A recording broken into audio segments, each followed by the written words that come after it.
So, welcome back to Favorite Friday. For the second case for this week, we are going to Somerset. That is over there in the United Kingdom. I had never heard of this city before, but apparently it's like a pretty nice place to live. This case apparently has like some media coverage, but this was like 2 years ago. Our killer has already been convicted. Obviously, of course, why I want to cover this in case they haven't been convicted, because I like to have like completed cases, if that makes sense. Like they've already been through trial and shit. And so, yeah. So, like, with a lot of cases that I cover, there's, like, some roller coasters. There's going to be mention of domestic violence. There's going to be talks of self-harm and taking your own life. So, if that's something that you don't want to, like, really listen to, I definitely understand. But this isn't the case for you, because this talks about, like, all of that. And so, I definitely have other cases. They're not exactly, like, better, because remember, someone does die, because this is a murder channel. However, they are what you call less intense. So for that being said, I'll hopefully see you guys in another video. But for those of you who are still here, let's go and get started. So we'll start with Penelope. Penelope apparently was born on February 13th. What year we don't have, but at least we have a date, so that's something. She would wind up joining like the Royal Army, because like I said, this is the United Kingdom, so they have different titles over there. And so thanks to this, she would wind up meeting like several men. One of these men included her first husband, who she winds up marrying when she's like 18, and they have 2 daughters together. She claims that he was abusive, so she winds up splitting from him after the birth of their second daughter. So then her second husband doesn't give a name, just like the first one, but it says he's a RFD serviceman, and they get married pretty quickly. However, he realized that he is gay and decides to openly accept that he's gay. So then, of course, they split, and that's all Summer said about the second one. So then, I guess, we meet another man named Alan, who apparently she met on a Royal Air Force base in South Wales. And apparently he's married and has children of his own, just like, but like she's single, but she has 2 kids, and then like he's married, he has kids. So they start an affair, and this happens multiple years.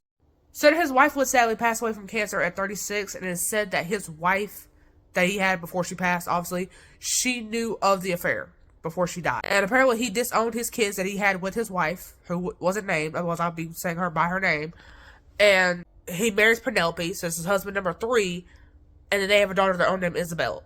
So then Alan, of course, being part of like the Royal Air Force, apparently you're like traveling, you're in parts of the world. So then while he's away, she winds up meeting a man named David Jackson, who apparently is a lieutenant colonel.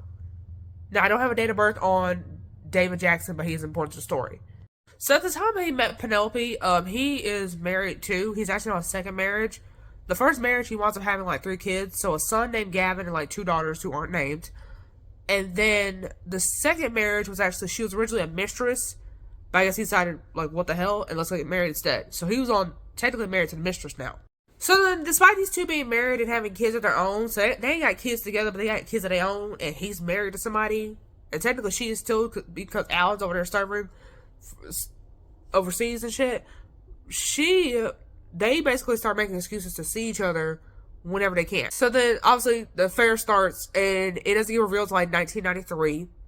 Alan finds out that Penelope was cheating, and he goes and commits suicide by carbon monoxide poisoning. So then, of course, as soon as that after Alan has passed, so she's technically a widow now, she called David's house demanding to talk to him. That's how Sheila, his second wife, who's also the mistress, she finds out about the affair that David was having with Penelope. So then he says, yeah, what we had is long over. But by that point, apparently she had already filed for divorce because she had suspicions this man was cheating, which she was right, even though she was a mistress herself. So I guess that's how you know. And she took the kids, so he went and married Penelope. So now she's on husband number 4. So now that they're together, they wind up moving basically through France, Germany, and England due to like military. Basically, I guess that's where David was stationed. Wherever he was stationed to, they would move to those places. Because that's what it seems like. Sadly, in 1998, Gavin, who is David's only son, like I said, he had 1 son, 2 daughters. Sadly, apparently, he was married by that point, and he had a wife who was pregnant. He had cheated on the pregnant wife, and he felt so bad that he winds up taking his own life, and he leaves a suicide note basically saying, I'm not trying to be like my dad. You know, cheated on mom with second wife. Now you done cheated on second wife with Penelope ass. And now I done went and cheated. Yeah, I'm not trying to be like you. So apparently it is said that he didn't start getting violent with Penelope until after Gavin had died. And at one point he even held a knife to her throat. And it took like 3 different family members to get him off of Penelope. And people were saying, oh, this is how he's just grieving with dealing with the death of his son. So on February 13th, 2021, this is during the pandemic, of course, Isabel, who is Penelope's daughter, they and her husband, I guess like her partner, husband, sources saying different things. They get together, they decide we're going to have a little nice lobster dinner for Penelope for her birthday. Because like I said, her birthday's on February 13th. However, obviously we can't be in person because like COVID and shit. So we're going to just virtual through Zoom. So they got a computer. So Penelope and David, they have a computer. And then Isabel and Tom, they got a computer. So they get the Zoom meeting set up. So that wasn't a problem. But apparently the laptop wasn't fully charged. So I don't know if it was like it was about to die and that's why it caused an argument. Or just it wasn't fully charged. But either way, it caused an argument. But I guess the argument ended quickly after. Because then it said the rest of the night pretty much went on normal. And apparently this was until Penelope pulled out Bubble and Squeak. Which apparently is mashed potatoes combined with steak. And apparently it's fried. Sorry, it's mashed potatoes combined with cabbage. And it's fried. And then here's a picture for like reference. Because I didn't know what it looked like. David had apparently said that she was ruining this dinner, even though the dinner was for her, because remember, it's her birthday, with this cheap dish, because apparently over there, if you make a dish like that, apparently that's like, because we got lobster. Okay, so apparently like it's supposed to be a lobster dinner, and the Bubble and Squeak was apparently like a side dish, and lobster is obviously expensive, so that's kind of like poor taste to have something so expensive with a side that normally poor people eat.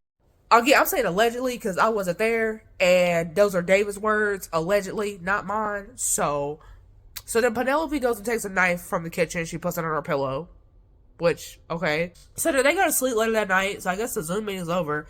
David notices something under Penelope's, like, pillow and asks her what it is. And then she said she was planning on taking her own life, which we're not even sure if that's even true at this point. He says, go ahead and do it. So then she goes to a spare room, because I guess they got an extra room in their house. So then he proceeds to follow her, and allegedly, according to Penelope here, she said that, oh, you don't have the courage to stab me, and basically go back to bed, you're doing too much. So apparently she slashes him across the chest, and then she walks out of the room. So then I guess she wrote like a goodbye note, because like it was about to be a murder-suicide, and she wrote like self-defense in the corner. Don't know how big it was, but it was big enough for them to notice like just a casual self-defense in the corner. And David, of course, he is still alive, and he is crawling for the phone to get to the police. She's the one who winds up calling 911. And apparently on the 911 call, you hear David apparently tell her, like, oh, you won't stab me again. So then she stabs him twice more. So now David's been stabbed 3 times. And she winds up dropping the phone. And apparently after this is when she starts talking to the operator. So, of course, Penelope, she gets arrested, gets charged with murder. She winds up getting sentenced to life with parole, possible parole after 18 years. And she's already like in her mid-60s. So, girl gonna be old when she gets out, if she gets out alive. In June of this year, so June 2023, she tried to apply for an appeal, and the judge pretty much said nah. So yeah, that is, I guess, what the media was calling the Bubble and Squeak murder. Definitely know your thoughts down below. Was Penelope in a abusive relationship? Is she just snapped? Was she feeling salty because he called the little side dish cheap? Like, just let me know what you think down below. And that being said, I will see you. I'm here for you guys 3 times every Friday, and I'll see you guys in the next one. Bye. So if I play dead, will you regret everything that you did, that you said? I don't think you understand what you're doing, and my heart's black and blue from the bruising. I feel like when I'm with you I'm losing. I feel like you think that this amusing, sitting there gaslighting and confusing. Was it me? Is it me? Am I deluded? I'm the one who's always sorry, the conclusion. Even though I offer all of the solutions, I wish you loved me like I love you, it's stupid. When I'm alone with you I never feel lucid. I wish I wasn't struck by Cupid. I wish when I first saw you I knew this. When I'm with you I feel so useless, I feel diluted, my heart's been wounded. Silhouettes of you are like a taunt, never really know just what you want. With you I don't ever feel